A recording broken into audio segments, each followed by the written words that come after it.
collectivités Madame la locales. ministre, la parole est à Monsieur Raphaël Schellenberger. Merci, Monsieur le Président. Ma question s'adresse à Monsieur le Premier ministre.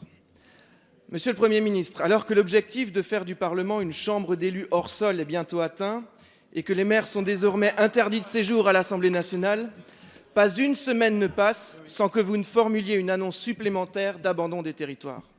Vous supprimez de manière démagogique la taxe d'habitation pour une partie des Français, ce qui constitue une véritable mise sous tutelle des collectivités par l'État. Vous ne tenez pas les engagements de l'État en supprimant 450 millions d'euros de crédits destinés à financer la compétence économique des régions. Vous imposez 13 milliards d'euros d'économies supplémentaires aux collectivités, alors que depuis 5 ans, elles sont les seules à avoir effectivement contribué au redressement des finances publiques. Vous abandonnez de nombreuses infrastructures destinées au développement de nos territoires qui se paupérisent. C'est par exemple le cas de la déviation de la RN 66 aux droits de Beachvillers et de Villers-sur-Tur. Vous annoncez la fin de toute ambition du développement de logements dans les territoires périurbains, périruraux et ruraux. Désormais, 95% du territoire sera exclu des dispositifs d'incitation fiscale à la construction de logements.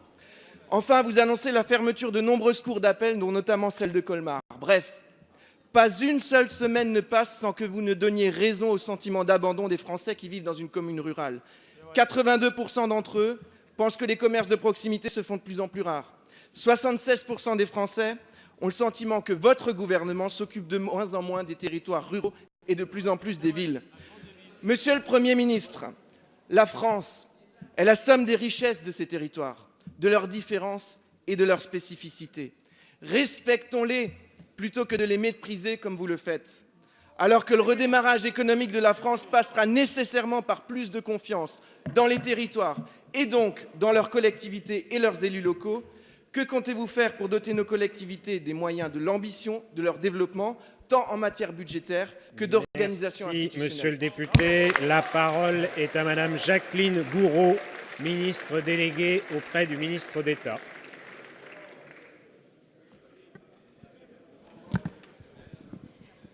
Monsieur le député, d'abord vous dire que dans le budget pour 2018, et selon ce qui a déjà été largement annoncé, il n'y aura pas de baisse de dotation, il y aura même des augmentations de dotation en direction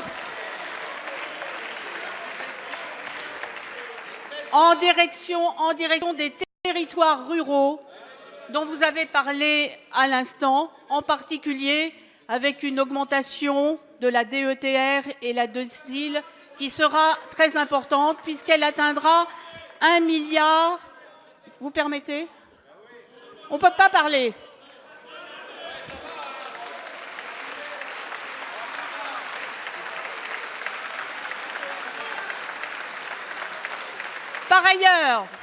Par ailleurs, aussi bien la DETR que la DSIL n'aura pas cette année de seuil minimum. Toutes les communes pourront avoir accès au fonds de la DETR et de la DSIL, quelles que soient les populations et pour les plus petites d'entre elles. Par ailleurs, en ce qui concerne les régions, vous avez tort, monsieur, vous dites une erreur. Le précédent gouvernement avait engagé un fonds exceptionnel de 450 millions d'euros pour accompagner le transfert des compétences économiques demandées par les régions, voulues par les régions. Le précédent gouvernement avait inscrit 200 millions, les 200 millions sur le budget 2017. Les 250 millions sont inscrits sur le budget pour 2018, monsieur le député. C'est exact. Je vous remercie. Merci, Madame la ministre.